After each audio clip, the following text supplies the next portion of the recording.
आकाशवाणी मध्य प्रदेश से प्रस्तुत हैं प्रादेशिक समाचार।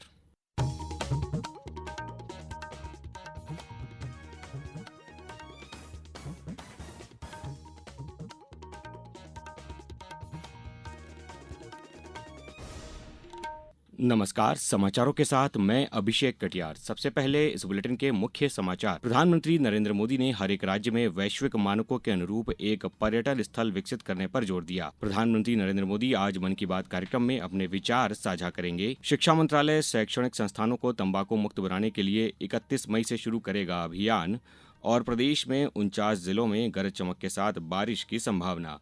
अब समाचार विस्तार से। प्रधानमंत्री नरेंद्र मोदी ने कल नई दिल्ली में नीति आयोग की 10वीं शासी परिषद की बैठक की अध्यक्षता की। विकसित राज्य फॉर विकसित भारत 2047 थीम पर हुई बैठक में प्रदेश के मुख्यमंत्री डॉक्टर मोहन यादव सहित कई राज्यों के मुख्यमंत्री शामिल हुए।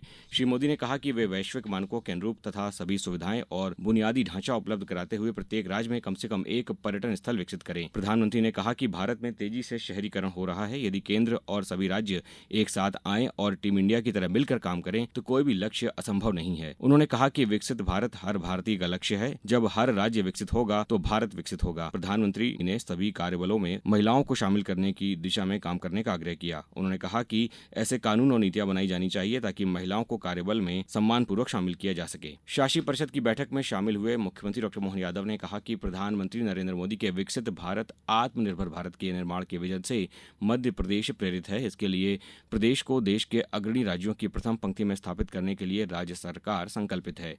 मुख्यमंत्री ने कहा कि प्रधानमंत्री जी के दूरदर्शी नेतृत्व में सभी राज्य टीम इंडिया की भावना के साथ कार्य कर रहे हैं। आज मध्य प्रदेश विकास और लोक कल्याण के संकल्प पथ पर अग्रसर है और निरंतर नए प्रतिमान स्थापित कर रहा है।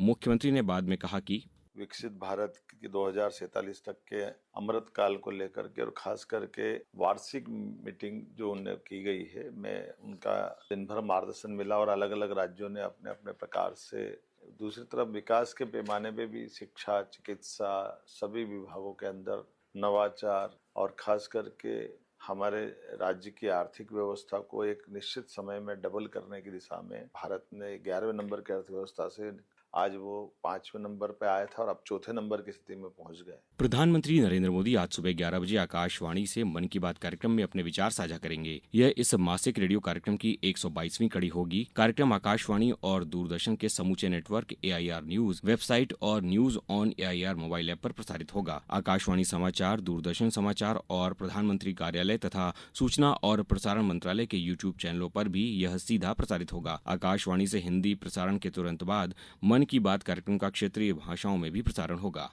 कृषि एवं उद्यानिकी क्षेत्र में नवाचार, तकनीकी उन्नयन और कृषक कल्याण को समर्पित 3 दिवसीय कृषि उद्योग समागम कल से 28 मई तक नरसिंहपुर में होगा। समागम का शुभारंभ उपराष्ट्रपति जगदीप धनखड़ करेंगे। कार्यक्रम में राज्यपाल मंगू भाई पटेल, मुख्यमंत्री डॉक्टर मोहन यादव सहित मंत्रीगण, कृषि उद्यमी, निर्यातक समूह के प्रतिनिधि तथा बड़ी संख्या में किसान भाई शामिल होंगे।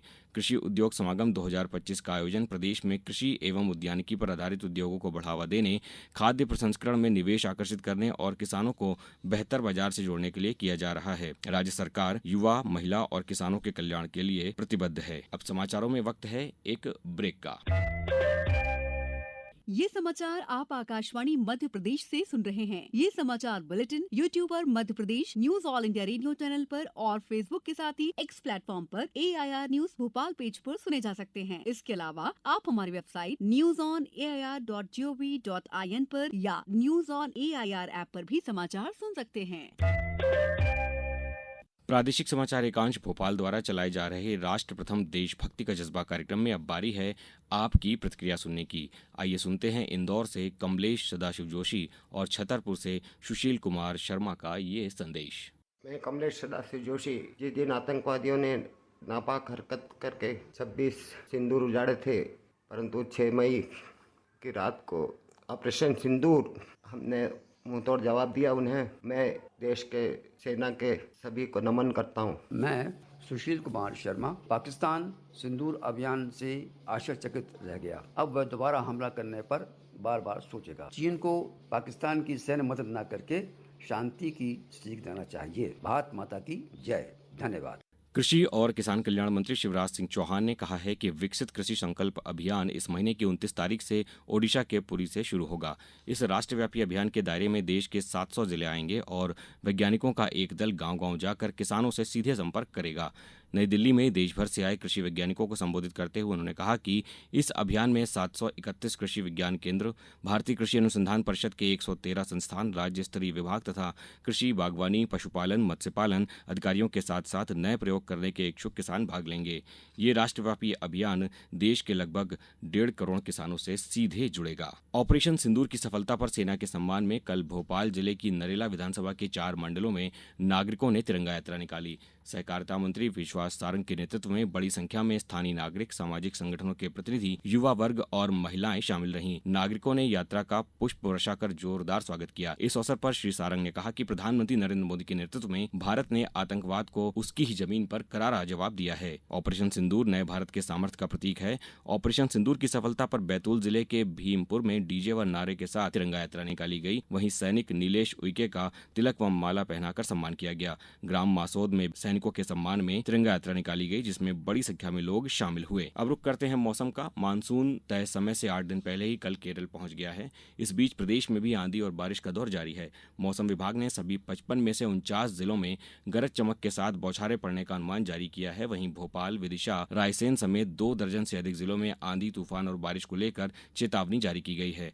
मौसम विशेषज्ञों ने बताया है कि अगर देश में चल रही मानसूनी गतिविधियां इसी तरह से चलती रहीं तो राज्य में भी मानसून अपने तय समय से पहले प्रवेश कर सकता है। बारिश और आंधी तूफान के कारण अधिकतम तापमान में गिरावट देखी गई है। आज अधिकांश जिलों का तापमान 40 डिग्री सेल्सियस से नीचे पहुंच गया। जबलपुर में कल 30 किलोमीटर प्रति घंटे की रफ्तार से आंधी चली। संभाग के जिलों में आंधी और बारिश का अलर्ट जारी किया गया है।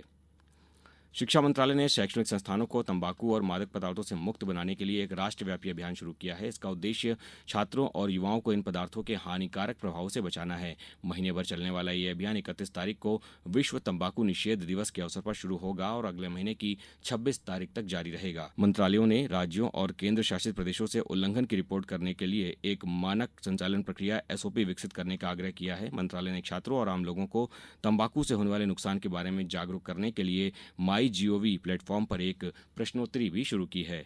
अब कुछ समाचार संक्षेप में। धार में आज होने जा रहे सिकल सेल जागरूकता कार्यक्रम संकल्प प्रयास से आशा एक कदम जागरूकता की ओर में प्रदेश के राज्यपाल मंगू भाई पटेल भाग लेंगे।